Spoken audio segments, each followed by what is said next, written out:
Goeiemôre almal. Baie welkom by ons samekoms vanoggend. Ek is bly dat jy ook saam met my die begeerte gehad het om hier by mekaar te kom. Vir die besoekers baie welkom.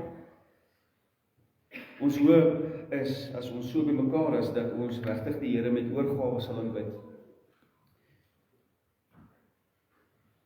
Ons gaan vanoggend begin deur dit saam te doen uit Skrifbring 18:6. Julle ken Skrifbring 18:6 baie goed. Ek sien 'n nuwe hemel kom. Veral hierdie tyd in Januarie en Februarie hier in Windhoek, eintlik maar die hele Namibië uit die wolke. Die hemel, ek hoop die hemel is vir julle ook so mooi, iets besonders.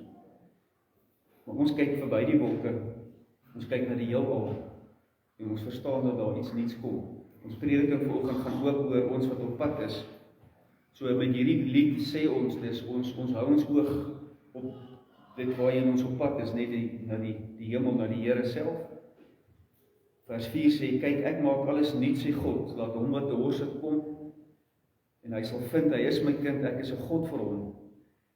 En dan ietsie van 'n viering van ons, van die geveg wat eintlik al gewen is, nie oorwinnaars, sal ons alles erf. So, kom ons sing hartlik saam, Skrifbring 18:6, vers 1, 4 en 5 terwyl ons so sing. Ek sien 'n nuwe hemel kom, 'n aarde nuut en vry, die see en al wat skei verdwyn, God self kom by ons bly. Kyk, ek maak alles nuut, sê God, laat hom wat dors het kom, en hy sal vind, hy is my kind, ek is 'n God vir hom. Oorwinnaar sal ons alles erf, en drink uit die fontein van lewenswater, heerlik ryk, en God sal oor ons skyn.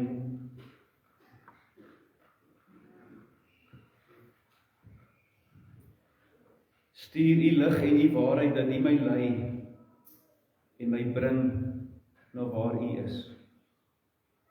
Geliefdes, julle vir wie God die Vader geroep het, wat hy lief het en deur die Here Jesus Christus bewaar, barmhartigheid, vrede en liefde word in oorvloed aan julle geskenk. Kom ons amen met lied 203. Lied 203, ons gaan daarvan sing vers 1, 2 en 3. Loof die Here al wat lewe, wil hom dank en hulde bring. Hy het al ons skuld vergewe, ons 'n nuwe lied laat sing. Loof hom, prys hom, loof die Vader, God en Heer. Kom ons staan as jy kan, dan loof ons die Here.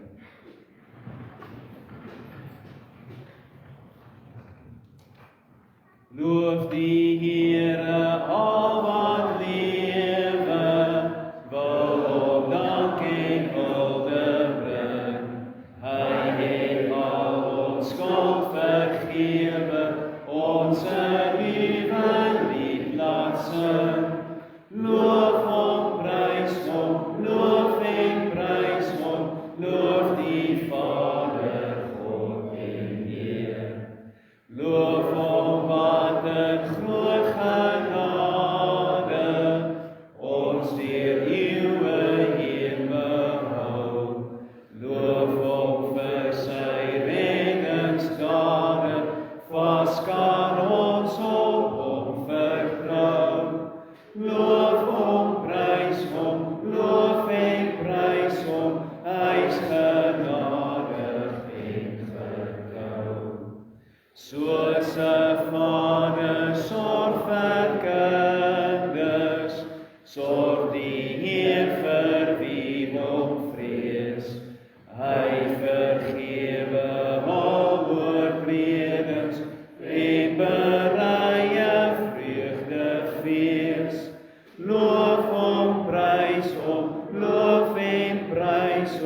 laat ons hom gehoorsaam wees. Geliefdes, vanoggend bely ons geloof weer in die hand van 'n artikel van die Nederlandse geloofsbelijdenis. So vanoggend bely ons saam mekaar, hoe ken ons God? Wat is die maniere, die middele, sal julle hoor as die woorde wat hier gebruik word, wat is die middele, die maniere hoe ek en jy God kan ken? Hoor wat bely ek en jy. Ons ken hom deur twee middele. Ten eerste deur middel van die skepping, onderhouding en regering van die hele wêreld. Dit het ons gesien toe ons hiernatoe gery het vanoggend. Ons het dit beleef so deur die nag en gister by die atletiek en oralste as die reën so kom en gaan, net die onderhouding en die regering. Ons het dit gesien met ons oë. Dit is immers voor ons oë, soos 'n mooi boek waarin alle skepsels groot en klein die letters is wat ons die onsigbare dinge van God, naamlik sy ewige krag en sy goddelikheid, duidelik laat sien. Soos die apostel Paulus sê, al die dinge is genoegsaam om die mense te oortuig en hulle allen verontskuldiging te ontneem. Die tweede, maak hy hom deur sy heilige en goddelike woord nog duideliker en meer volkome aan ons bekend.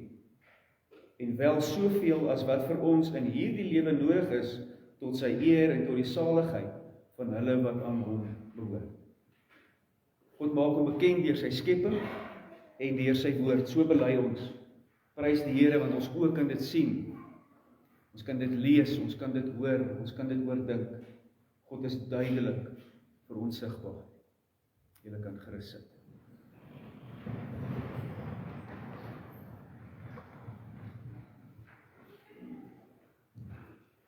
Vanoggend gaan ons verootmoediging sing met Psalm 54. Daarvan die tweede omdigting, en ons gaan sing vers 1 en 4. Dit mag dalk vir party, of vir ons nuwe lidmate en besoekers 'n bietjie 'n onbekende melodie wees. Leer hom sodat ons ook hierdie mooi psalm kan sing. Van daarvan sing vers 1 en vers 4, verlos my deur u alvermoë. Kom my uit my benoudheid red. Julle gaan hoor hoe dit ook met Psalm 120 wat ons vanoggend gaan oordink, ooreenkom.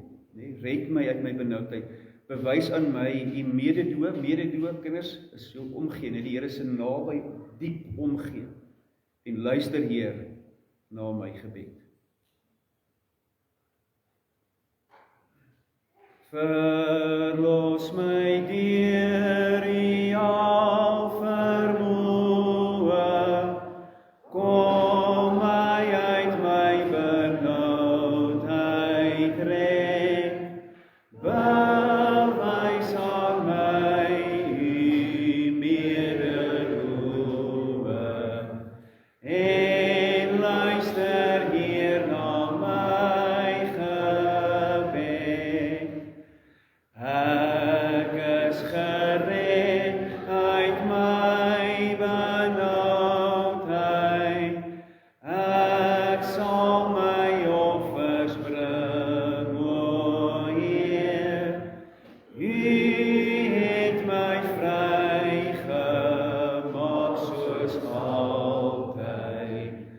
God, u het my laat triomfeer. So kinders, in daai laaste vers sing ons net triomfeer beteken om te wen. Nee, dis soos om 'n oorlog te wen. Die Here het ons uit ons benoudheid gehaal en hy het ons laat triomfeer. So, met daai gedagte kom ons bid. Ons Hemelse Vader, hoe wonderlik dat ons oorwinnaars is, dat ons kan sê, ons is van die wat triomfeer. Ons is dankbaar, Here, dat ons saam met U in hierdie optog kan wees. Want dit is U, soos wat ons gesing het, wat ons uit ons benoudheid uithaal. Ons benoudheid is wanneer ons bewus raak van ons sonde en wanneer ons bewus raak dat hierdie wêreld nie ons woning is nie. Ons is nie gebou vir hierdie wêreld wat heeltyd agteruit gaan en ons is gebou vir die ewigheid. Dis hoe U ons geskep het. Ons eer U, Here, en ons dank U dat ons kan weet U is die een wat sonde vergewe. Dat U regtig U omgee en ons bewys dat U na ons gebede luister. Bring ons daarom tot gebed, Heilige Gees. Bring ons tot gebed sodat ons gereeld met U sal praat, gereeld U woord sal ondersoek, ons gereeld voor U sal voortmoedig. Here, U is heilig en U is genadig. Ons wil U aanbid. Daarom bid ons ook as ons nou na U woord gaan luister, Here, ons het nie die insig nie. Ons kan met wêreldse denke na U woord kom en goed daarin lees. Maar dit is U, Here, wat alleen genadig is. U woord is lig. Wees U so die lig op ons pad. Skerp ons op, help ons om nou te fokus, te vergeet wat by die huis aangaan, vergeet wat in die week voorlê. Om nou te fokus op die heilige woorde van ons koning, sodat ons tot eer van U kan lewe. Amen.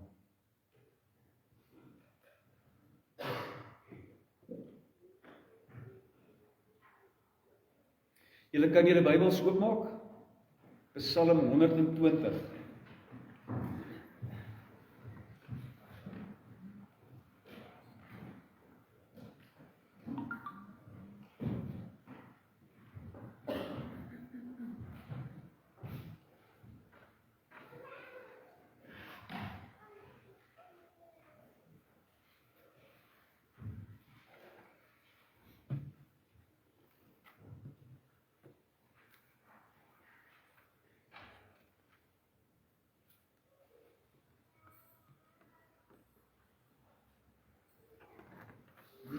Psalm 120. Ek gaan vir ons dit voorhou uit die 83 vertaling. Die prediking, sal julle hoor, is die teksverwysings uit die 2020 vertaling.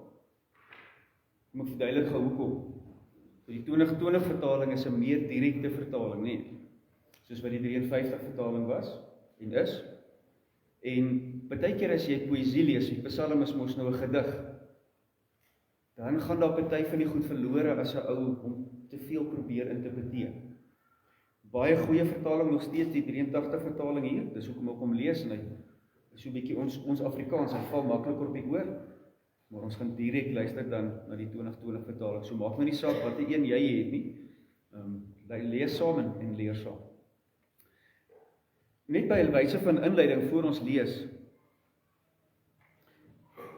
het jy al gearriveer?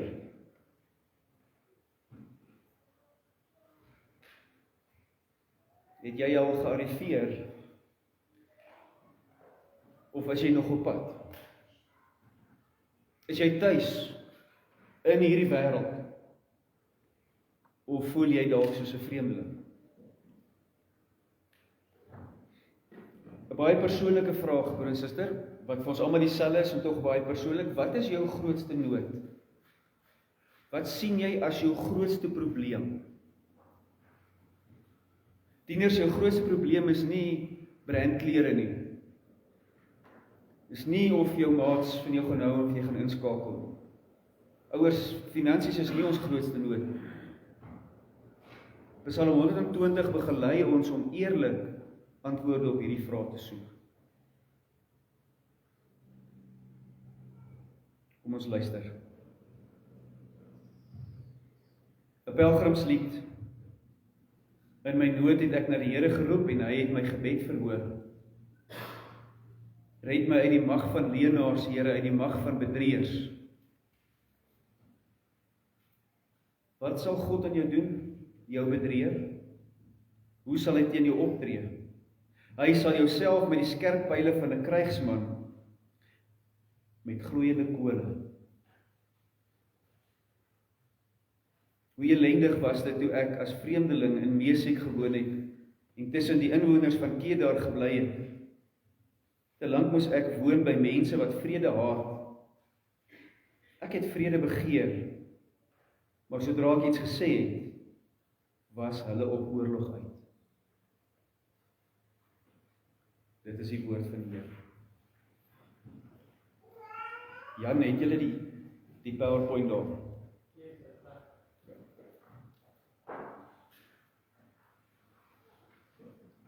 So gaan weer vra, het jy gearriveer?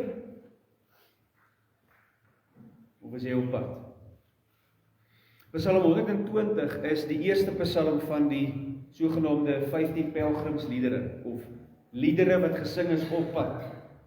So, volgens oorlewering was hierdie psalms gesing terwyl die volk uit die kleiner dorpies daar in die platte land opbeweeg het na Jerusalem en eintlik die fokus, die kern van hulle tog was die tempel om die feeste by te woon, soos die Paasfees en al die Hittefees en so. Dit wil ook lyk asof baie van hierdie gesing is en so een of twee van hulle geskryf is, soos wat die volk uit ballingskap uit teruggekom het. Nee, uit Babel uit, terug na die beloofde land. Julle onthou nou die stories van Esra en Siribabel, Nehemia. Daar word gesê dat hierdie psalms dan nie so ryk en veral vol lof is soos baie van die ander nie. Jy sal opmerk, dis korte psalms, baie kragtig. Dit pas nogals. Mense sê selfs dit is morbiede psalms, nee, so bietjie minder opgewek. En daarom is dit juis relevant, want dis eerlik. Dis die eerlike begin van 'n praktiese omstandighede van mense wat nog nie in Jerusalem is nie. Hulle is nog op pad. Hulle bevind hulle nog op die plek waar hulle is, maar hulle is op pad. So dink daaraan, en ons vergeet dit soms, Jesus het self hierdie psalms herhaaldelik gesing. Jesus was 'n kind, en julle onthou, hy was op 'n tyd het hulle mos hom in die tempel gekry. So hy het deel van hierdie reise meegemaak, en sou hy saam met sy ouers van Nasaret af op pad Jerusalem toe sing. Sterk op pad. Heel waarskynlik het hy en sy disippels hierdie psalms gesing toe hy in Paasfees op pad is Jerusalem toe vir die laaste keer. Om die bedoeling van hierdie feeste te gaan vervul. Jesus het dit gesing. Nou mag Psalm 120 voel na 'n baie vreemde lied om hierdie reis van geloof, hierdie 15 liedere in te lei. Ons hoor niks van Jerusalem nie, hier staan niks van die tempel in hierdie Psalm nie, niks van die wonder om saam met ander gelowiges te reis nie. En tog skets dit teken vir ons die baie belangrike agtergrond en die konteks vir waarom so geloofsreis nodig is. So sê eers hoekom, dis hierdie Psalm. Hoekom is dit nodig? Ons Psalm begin met 'n noodroep. 'n Noodroep tot die God van die verbond. So dis in die Hebreëus spesifiek, nie die verbondsgod wat hier genoem word. Een van beloftes. En die eerste belangrike saak, ons skrywer, ons digter weet, hy's in die moeilikheid. Hy is in die nood. Nou sy die moeilikheid, sit hy stil, kla hy net? Nee, hy beweeg. Hy beweeg soos die eerste daad is, ek roep na God. Dadelik is daar groter hoop. Hoekom? Hoor wat sê, julle gelees daar, hy sê, want God het geantwoord. Hoe dikwels is dit nie jou en my probleem nie? Ek roep, of ek vra en ek voel, maar ek is nie geantwoord nie. Die digter hier sê, God antwoord. Onmiddellik vir jou en vir my hier vandag, gee hier die hoop. Dit gee vir jou en vir my 'n verwagting, want as die Here dit met hom gedoen het, dan is die verwagting en die bedoeling tog, dat hy dit weer sal doen. Hy sal dit ook vir jou en my doen, om te antwoord. Lees saam met my 1 Johannes 5 vers 14. En nou kan ons met vrymoedigheid na God gaan, omdat hy ons gebede verhoor, as ons enigiets volgens sy wil vra. Vrymoedigheid kan ons ook vra. Verstaan jy, broer, suster, kinders, dat ons ook in ons ernstigste nood verkeer, hier, nou 2026, ons is in die ernstigste moontlike nood as dit nie vir die Here is. Of het ons dalk al 'n bietjie gemaklik geraak hier met die wêreld en ons omstandighede. Waarom is dit dikwels vir ons so moeilik om opreg ons nood voor die Here uit te roep, voor mekaar uit te roep? Ons het nog steeds daardie gedagte in die kop, as ek net goed kan wees, as ek net perfek kan wees, dan gaan die Here van my hou. Dan sal ek na die Here toe kom. Ek wil net eers my gemors uitsorg. Ek en jy behoort uit te roep in nood. Ons het 'n belofte van antwoord. Nou hier is 2 sake wat uitstaan in hierdie Psalm, wat ons digter bedruk maak. Dit laat ons soos 'n vreemdeling voel, hy hoort nie hier. Die eerste een is die feit dat hy omring is met leuns. Oral is daar leenaars en leuns. Dat my nou dink aan die grappie wat hy ouetjie sê, nee, you are a lying liar. Nee, so net om het ekstra te beklemtoon. Hy is omring deur leenaars wat leuns vertel. Dis so erg, dat die digter voel, hy het bevryding nodig. Nee, bevryding is iets wat ons assosieer met demone uitdryf, nee. Iemand wat absoluut vasgebind is, hy voel vasgedruk. Maar dink mooi aan hoe aaklig moet dit wees om in 'n omgewing te bly waar jy nie 'n woord uit iemand anders se mond kan vertrou nie. Jy weet nie of dit die waarheid is. Dit beïnvloed hierdie skrywer se omstandighede. Dit beïnvloed dalk selfs die manier hoe hy dink.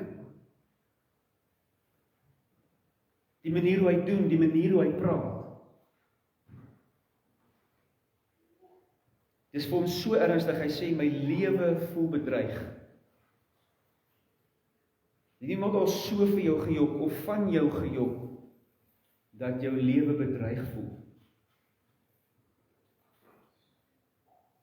Ook ander gedeeltes in die Bybel waarsku ons teen die lippe wat lieg. Dis nou die direkte vertaling praat van lippe wat lieg en 'n tong wat bedrieg.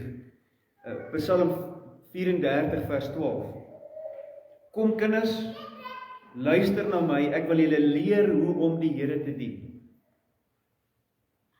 As iemand die lewe liefhet en 'n lang lewe begeer om die goeie te geniet, moet hy sy tong weerhou van kwaadpraat en sy lippe van leuns.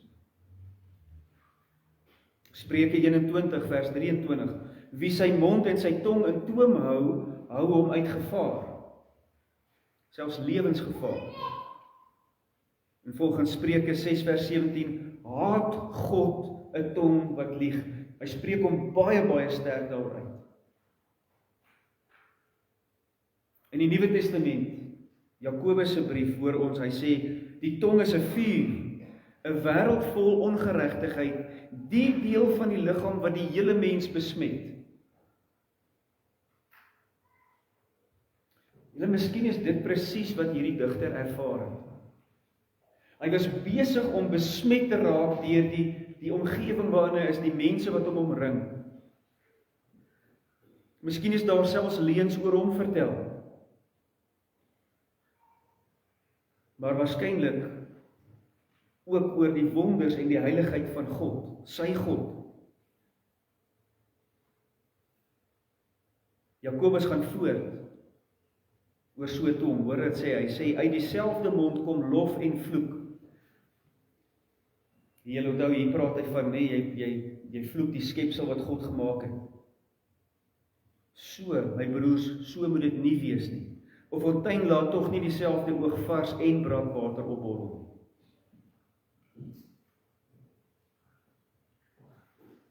Geliefdes, ons sal slim wees, ons sal wys wees, as ons besef dat ons eie wêreld, hierdie tyd waarin ek en jy leef, windhoek, ons vasdruk met leuns. Daai rympie van, ons is darm al in 2026, geld nie hier nie. Dieselfde leuns en dieselfde sonde. Dink bietjie prakties saam met my, advertensies, wat nog steeds vir jou lieg, oor wat jy regtig nodig het, om gelukkig te wees. Nee? Ja, daai TV-skerm, as hy net so, 'n paar sentimeter, wat van 'n paar sentimeter by het, man, dan gaan ek kan lekker rugby kyk, dan gaan ek gelukkig wees, en ek gaan die vriende kan oornooi. Dis net nog soveel of soveel. Politieke leiers streel nog steeds ons ore met leuns van mag en stabiliteit. Wetenskaplikes vertel nog steeds vir ons van die aarde en hoe dit werk, maar niks van God wat dit geskep het nie, so dis 'n leuen. Daar mag waarheid in wees, maar die begin daarvan is 'n leuen. Sielkundiges, lewensafrigters, nie life coaches, wat vertel hoe om ware vrede en geluk en balans in die lewe te vind, as jy harder werk en meer gefokus is, om 'n beter weergawe van jouself te wees. Julle ken nou al my ou rympie van die valse prediker daar uit Australië wat sê, having your best life now. Ek gaan net gou weer sê, as jy die boek op jou rak het, hy is net goed om water op te kook, so skeer hom op en verbrand die affære, skettery. Valse predikers soos hy vertel ons hoe God nie kan wag om die middelpunt van sy skepping te vertroetel en te versorg. Alles wat goed is vir jou bedoel het, geen probleem op aarde as jy net genoeg glo nie. Leuns. Dit gebeur nog steeds vandag. Broer en suster, kinders, ek wil hê vir al kinders, julle moet mooi luister. Besef ons dat ons nie die wêreld kan vertrou. Meet jy jou kerk aan die wêreld en sê, nee, jy pas hom nie in nie. Of meet jy die wêreld aan jou kerk en aan jou geloof en sê, nee, hierin wil ek nie pas nie. Besef ons dat ons in 'n gebroke en 'n sondige wêreld leef, waar elkeen se natuurlike drang is om weg van God af te beweeg. Jou en my persoonlik, nee, my drang is, ek wil nie reg beweeg, ek wil nie reg vanoggend kerk toe kom, as ek my keuse gehad het, was ek elders. Die feit dat jy hier is die feit dat die Here jou gedring het, of jy het 'n gehoorsame ouer wat gesê het, nee, kom maar, ons sal dit maar vanoggend so doen. Prys die Here vir sulke ouers.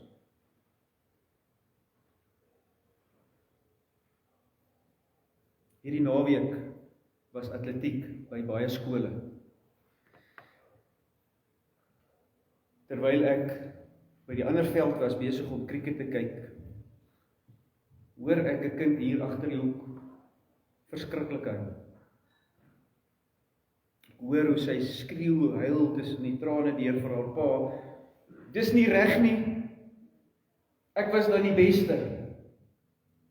Hoekom het ek nie gewen nie?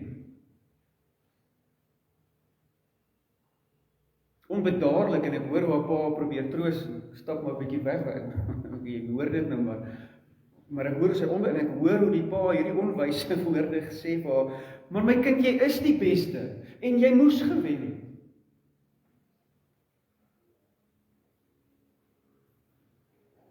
Instant gratification. Dis waarin ons gewoond geraak het, kitsbevrediging. Ek verdien om gelukkig te wees.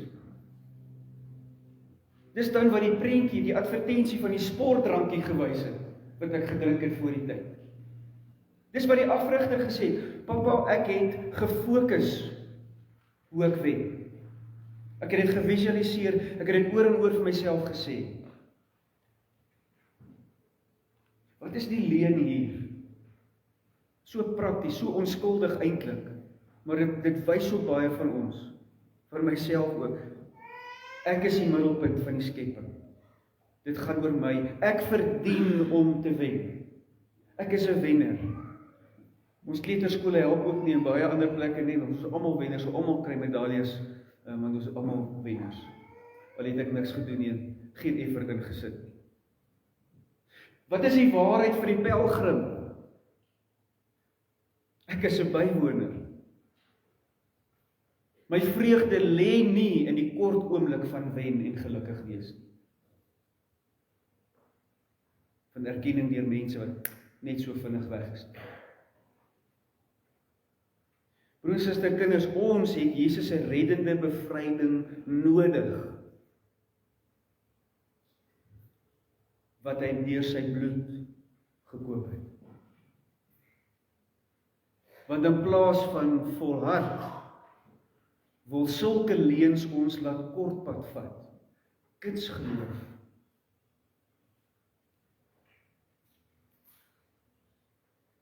Disippelskap is juis 'n langdurige, volhardende gehoorsaamheid. Ek wil nie met mooi hoor, dit is 'n frase wat Eugene Peterson geskryf het. Disippelskap is 'n langdurige, volhardende gehoorsaamheid, terwyl ons soos pelgrims in dieselfde rigting beweeg. Ek gaan weer sê, hoor mooi. Disippelskap is 'n langdurige, volhardende gehoorsaamheid in dieselfde rigting.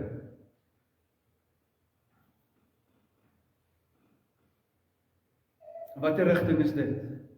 Agter Jesus aan. Hierdie uitspraak in vers 3 en 4 vertel vir ons wat elkeen kan verwag wat hierdie leuns versprei, wat kindsbevrediging en geluk agterna draf, wat dit promoveer. Het julle gelees daar, julle gehoor, al wat vir so iemand bygevoeg gaan word, wat hy nog gaan bykry is pyn. Ons hoor van 'n pyl en van brandende kole nie. Dis die pyn van die held waar al geskryf word. En hierdie held is die Here Jesus, wat die waarheid sal verdedig met sy heiligheid. Hy sal regverdig wees en hy sal die sonde straf. Hy straf mense wat die leuen aanklim.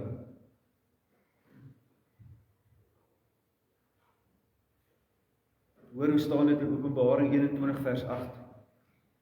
Maar vir die lafhartiges, ongelowiges, en dan gaan die lys aan, en al die leenaars, hulle deel is die brandende poel van vuur en swaal. Dit is die tweede dood. Ons kan ook geskryf het, dit is die ewige dood.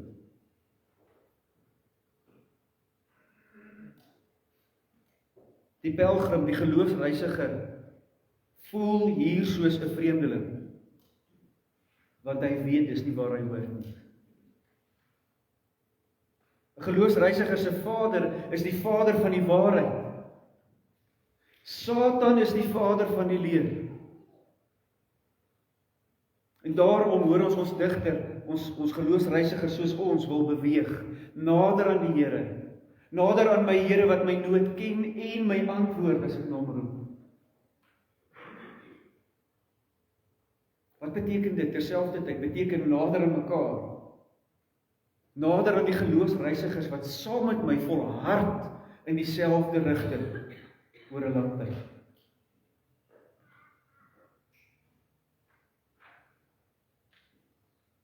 So die eerste ding wat geplaas is hierdie leuns, en dis ons konteks ook. Ons is daardeur omring. Die tweede saak wat hom soos 'n vreemdeling laat voel, is hy sê ek is nog omring deur mense wat vrede haat. En ons hoor hier, hy is skoon mismoedig. Die Afrikaans sê wee, o wee. Die Engels is woe, woe to me. Arme ek. Nee, dis soos 'n klaaglied, 'n sug. Hy's mismoedig, hy voel elendig. Hier is nie vrede nie. Ek is omring deur haat. En nou praat hy van Mesig en Kedar. As jy tog 'n potlood of 'n pen het, maak vir jou nota daar in jou Bybel, want ons weet nie waar hierdie goed is nie. So dan kan jy nou weet as jy hom volgende keer weer lees. Hierdie is beide plekke waarvan ons al in die Ou Testament lees, Die een in die noorde en die ander een so in die suidooste. Maar hulle is so ver van mekaar af, dat geen individu in sy leeftyd in beide sou woon nie. Nee, dit is nie soos by ons wat 'n ou in Windhoek en in Frankfurt kan bly, of Johannesburg, dit is net onmoontlik. So, wat ons hiermee te doen het, dis beeldspraak, net typiese digkuns.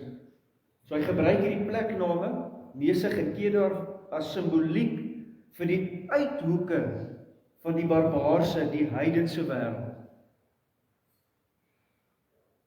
So hoe hy dit stryk, hy sê, voel vir my die hele wêreld is heidens, bevind my tussen sulke mense.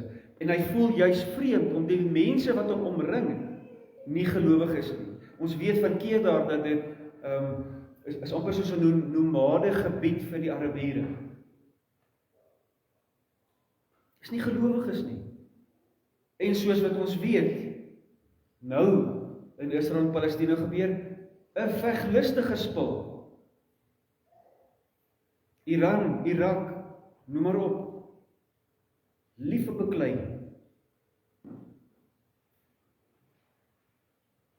Hy voel vreemd.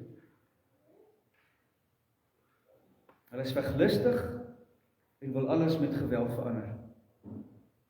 Ons skrywer distansieer hom nou van hierdie mense. Want hy sê, ek is vir vrede, letterlik, ek vrede. Dit is 'n verklaring van identiteit. Ek is vrede. Dis in die rede hoekom hy nie die is gebruik nie, is omdat net die Here mag sê ek is. So 'n gelowige skrywer sou nooit sê ek is nie. Net hy mag dit net van Jesus en van die Vader sê. Ek vrede, ek is vir vrede. Hy gee iets weer van die karakter en die identiteit waaruit hy lewe. En hy identifiseer baie sterk hiermee. Hy identifiseer so sterk hiermee dat hy God om hulp roep uit sy nood. Wat is God se antwoord? Ek is jou waarheid in die leuen. Ek is jou vrede in die hart. Die wêreld soek vrede, en dan noem hulle dit die afwesigheid van konflik. Baie interessant, die wêreld sal veg vir die afwesigheid van konflik. Hy soek vrede in God. Ons digter weet, hy hoort nie hier nie. Hierdie is nie my eindbestemming nie, ek is op pad iewers anders heen. Ek mag dalk nou hier bly, maar ek is op pad. Vir hulle prakties, vir hom prakties, op pad Jerusalem toe, op pad tempel toe, op pad om te gaan offer, op pad om my Here te ontmoet, op pad om tasbaar saam met medegelowiges die vrede van die Here te ervaar, al voel ons soos vreemdelinge. Dink gou prakties hieroor. Lewe ons in 'n wêreld van vrede? Glad nie. Ons lewe in 'n wêreld wat vrede haat. Ja, broer en suster, in ons eie wese moet ek en jy erken, ons is in ons sondigheid nie lief vir vrede nie. Ek is meer lief vir my persoonlikheid, vir my vryheid, vir my regte, vir my gawes. Ons hou daarvan om die sterkste te wees. Ja, inderdaad, om te wen. Met ander woorde, hoe korter en hoe makliker en hoe meer kits die pad na wen, hoe beter. Daarom beloof die wêreld vrede met hulle lippe en hulle penne op papier. Maar as enige reg of voordeel van hulle onderdruk word, dan is hulle bereid om vir hierdie vrede te veg. Ons eie geskiedenis ken dit. En dit is die een ding wat elke generasie oordra. Elke liewe generasie van die skepping af kry dit reg om oorlog en haat vir vrede aan die volgende generasie oor te dra.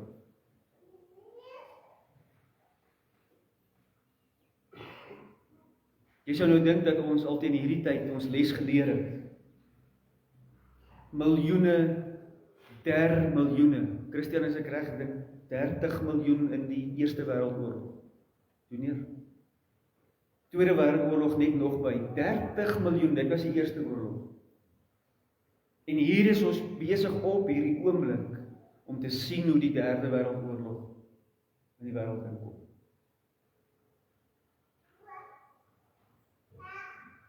Hoe gaan ons die vrede bewaar?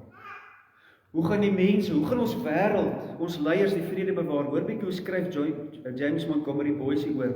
Ek kan saam op die bord lees. Hy sê, gunpowder, tanks, airplanes, missiles and nuclear weapons have been said to make war far too horrible to contemplate. Ek kan nie eers daaroor dink om te dink ons kan nog weer. But there is never a horror so great that someone will not use it to try to impose his will on another person or on other people.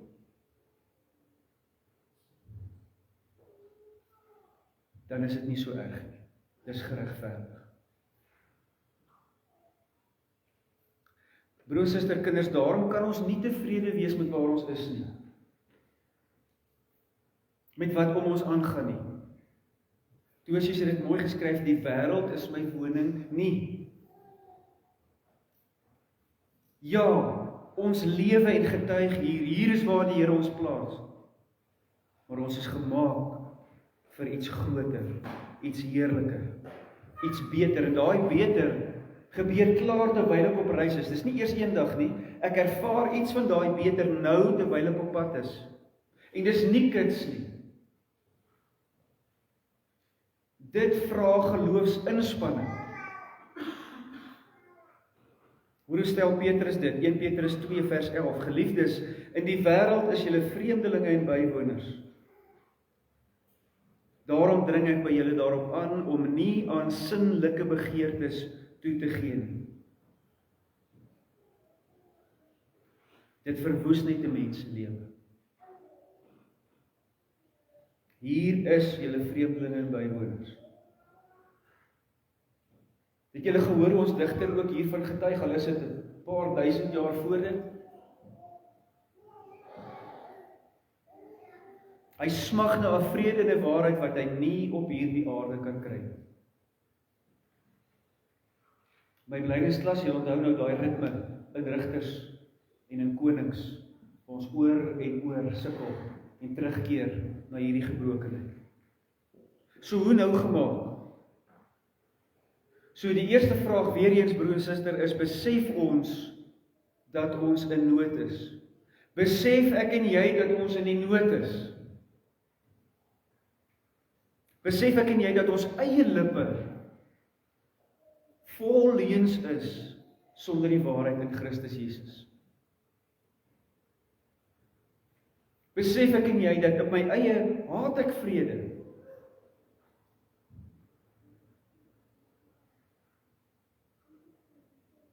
As dit nie is vir die prins van vrede, Jesus Christus, wat my hart verander. Dit is wat jou en my disipel maak, wat ander disipels wil maak. Ek vat mense saam, ek kan nie hier bly nie. Ek kan nie hier gewoond raak nie, ek kan nie hier gemaklik raak nie. Ons is op pad. En anderster as ons digter nie op pad meer na 'n aardse tempel wat van klip gebou is nie, maar op pad na iemand toe, na hom, na wie hierdie tempel verwys het. Ons beweeg in die voetspore en in die skaduwee van ons Here Jesus. Hy is my waarheid, hy is my vrede. Nog meer. Hoor bietjie wat word vir jou en my beloof in die woorde van Paulus, Efesiërs 2 vers 19. Laat hierdie insink. Julle is dus nie meer ver van God af nie. Nie bywoners nie, maar medeburgers van die gelowiges en lede van die huisgesin van God. Dit is wat die Here Jesus kom doen. Ek is nie meer 'n bywoner en 'n vreemdeling nie, ek behoort. Solank ek op hierdie pad is. So wat kom doen Psalm 120 vanoggend? Dit kom skud jou en my wakker oor ons eie geloofsreis. Waar is jy? Is jy gemaklik? Hier in hierdie wêreld en op die plek waar jy is, tussen die mense waar jy is. Broers en susters, moenie wees nie. Gelowiges is ongemaklik met hierdie wêreld. Ons is op pad, saam met mekaar. En soos wat ons in die vorige 3 preke uit Handeling gehoor het, sensitief vir die werking van die Heilige Gees, om betrokke te raak waar God klaar besig is, dis ook weet hoe lyk die pad waarop ek moet gaan. Ek is bewus van die leuns en die haat om my, maar ek is selfs meer bewus van die waarheid en die vrede in Jesus. Disippels is langdurige gehoorsaamheid in dieselfde rigting. Voorwaarts. Amen.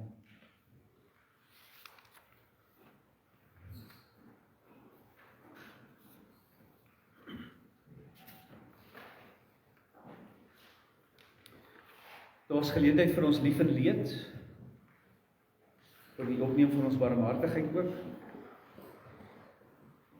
Onder meelewing, die Klaasen gesin het 'n boetieryker geword, Luka, baie geluk aan hulle, en dan, ons het julle voorbidding in die week gevra vir Martien Souden, sy is toe geopereer, hier in die Staatshospitaal, na regtig 'n baie lang, onnodige lyding.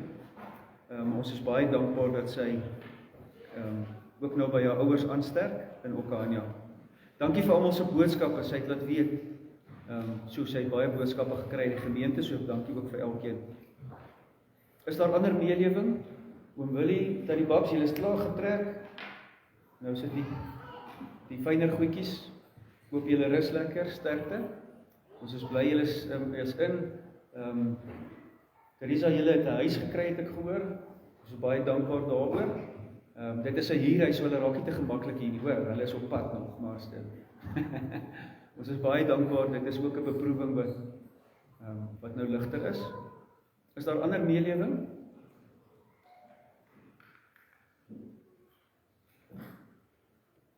Verjaarsdag hierdie week Stean Baard, hy verjaar Dinsdag, en Henry Steenkamp Woensdag, George Carter, ek is mal oor jou haarstyl, baie dankie jong man.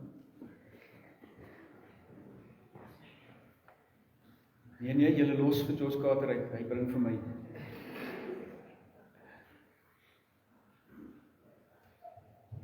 Is daar, LJ, maar jy het gister vir jou? LJ? Kom dan. Ek het nog, nee, jy het jou, jy het gister vir jou, ek het nie gister gesien. Dis hoekom ek dink, dat baie geluk vir jou. En mag my dit is die Here se naam.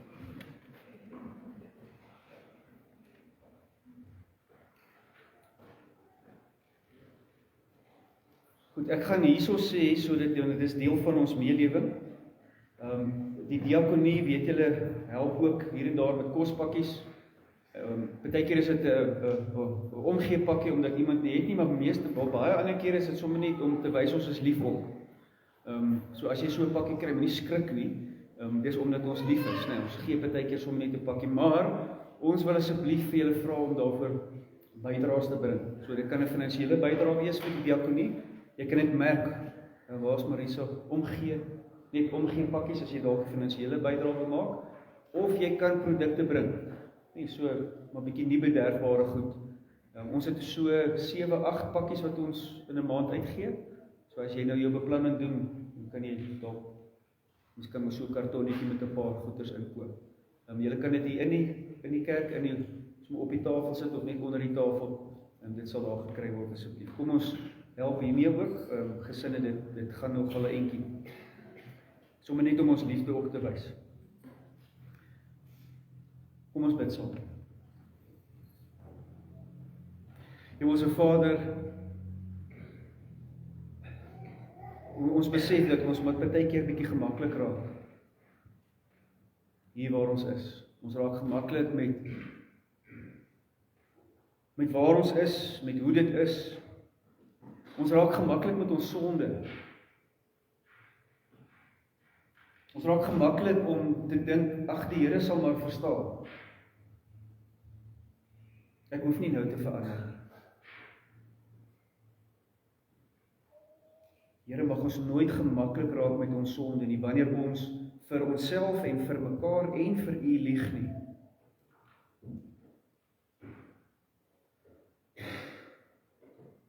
Wys tog ons sonde vir ons uit, o Here, dat dit helder en duidelik sal wees.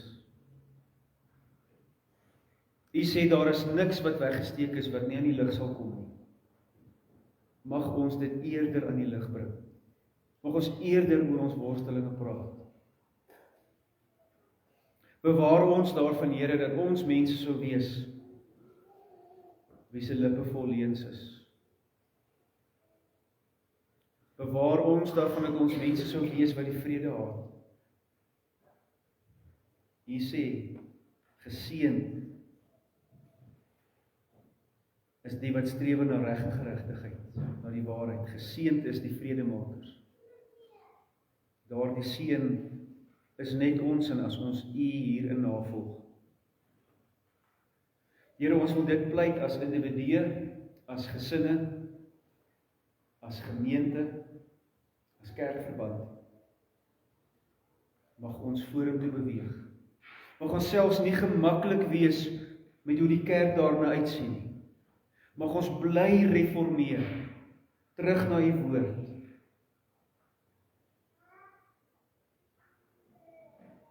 Terug na 'n bruid wat by haar bruidegom pas.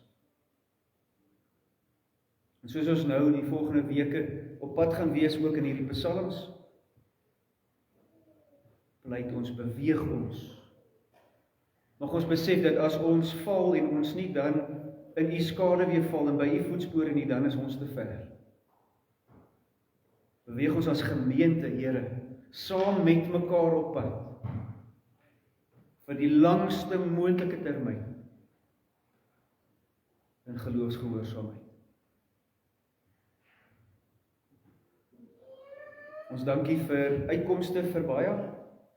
Ons weet, Here, U skuld ons niks. Ook in ons geloof, beproewing, sal U ons optel en versterk. Ons bid spesifiek vir die Meyer gesin vanoggend, wat gister terug is, Keetmans toe,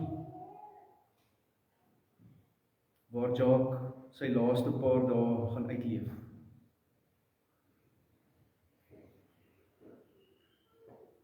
Hou vir Pauline vas. Hou die seuns vas.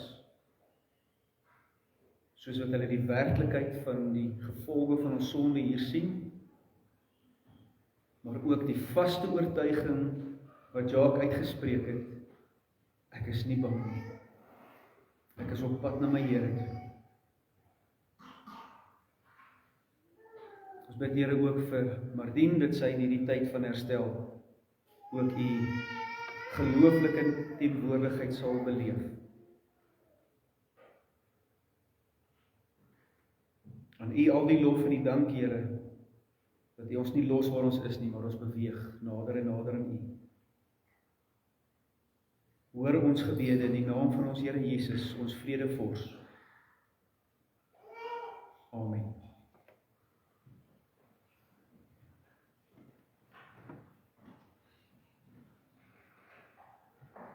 Ons gaan saam mekaar sing lied 577.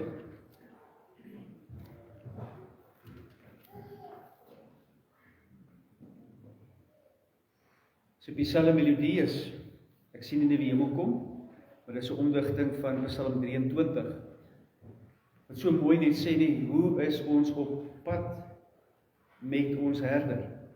Ons gaan nou vers 1, 2 en 3 sing, dan gaan ek vir ons die seën van die Here bevestig soos ons die wêreld ingaan, en dan gaan ons amen met vers 4 en vers 5.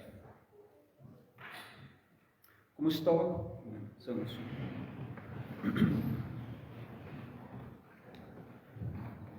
Die Heer my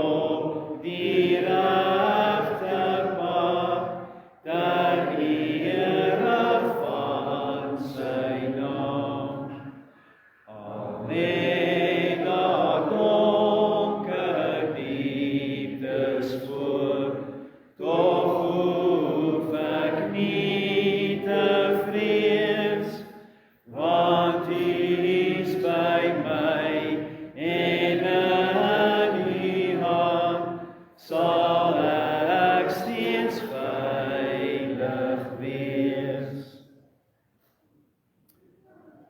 Geliefdes, mag God die bron van hoop, julle deur julle geloof, met alle vreugde en vrede vervul, sodat julle hoop al hoe sterker kan word deur die krag van die Heilige Gees.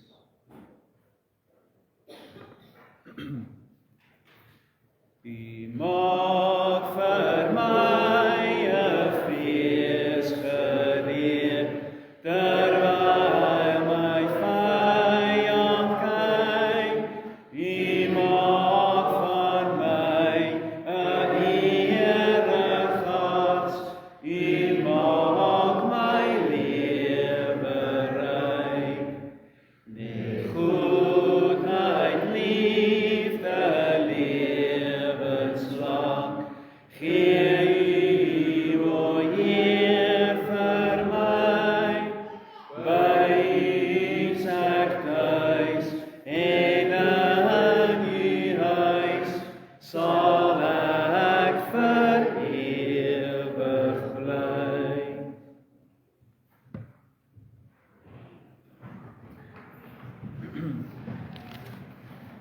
Net die volgende afkondigings, katekisasie nou, vanaand 6uur die saambid geleentheid hier in ons kerkgebou.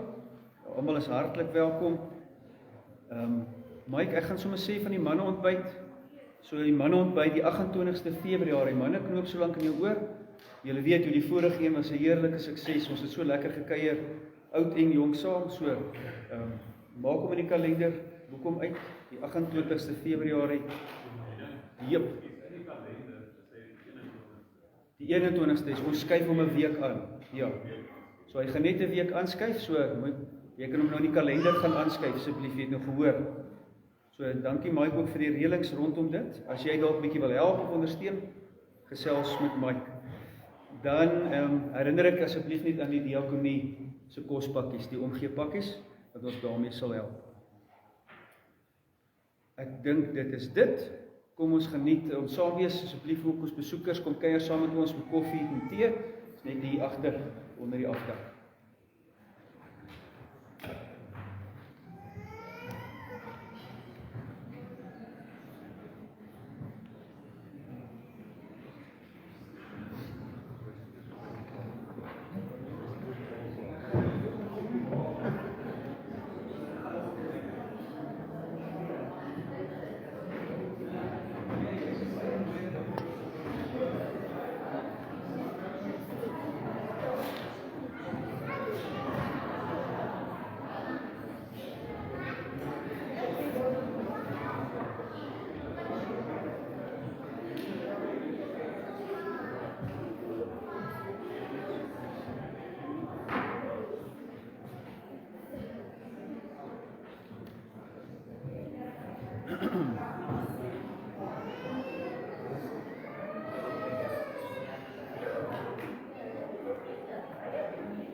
Wat lyk julle so onseker vir my? As jy 'n bietjie moeg en jy preek so lank en jy bid so lank vir my, dan is dit nie dit nie. Ek is moeg van atletiek. Ek ook. Ek was ook elke oggend vroeg daar, ek was op Vrydag 5uur op daar. Lank voor julle. Dis 'n steekie van aflaai, steek van die regering. Homos. Ons moet hier afsit.